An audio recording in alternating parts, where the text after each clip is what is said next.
Balikan natin ang pagtugis kay Janet Lim Napoles. Aminado ang NBI, hindi madaling matunton si Janet Lim Napoles lalo pat nalaman nila na may mahigit 20 pala ang bahay niyan sa bansa.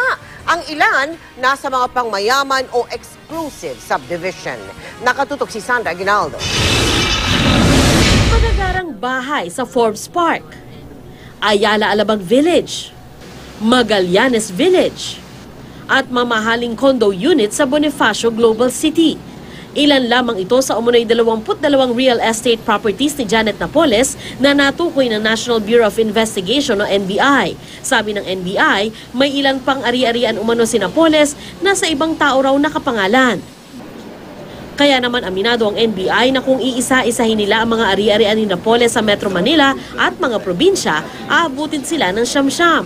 Bumuo na rin ang tracker team sa iba't ibang panig ng bansa para maghanap kay Napoles at kanyang kapatid. Medyo hirap lang tayo dito dahil alam natin na siyempre ito ipupunta dun sa lugar na feeling niya is safe siya, na hindi siya masadami siguro naman ng property o pera nito ni Mrs. Napoles.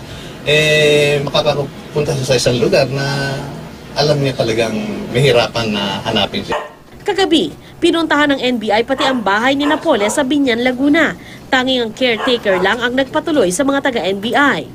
Pero kailan po huli nagpunta dito si Miss Janet Napoles? Wala na po, matagal na po hindi nagpupunta dito. Mga tatlong taon na po. Ipinagtanggol naman ni DOJ Secretary Laila De Lima ang NBI kung bakit hanggang ngayon ay di pa rin natutuntun si Napoles. Di rin nagustuhan ni De Lima ang tanong ng media kung saan nahihirapan ang NBI sa pagtuntun kay Napoles. Diyos ko, sasalakin yan, sa magnitude yan. You expect the NBI to complete that in 1 week?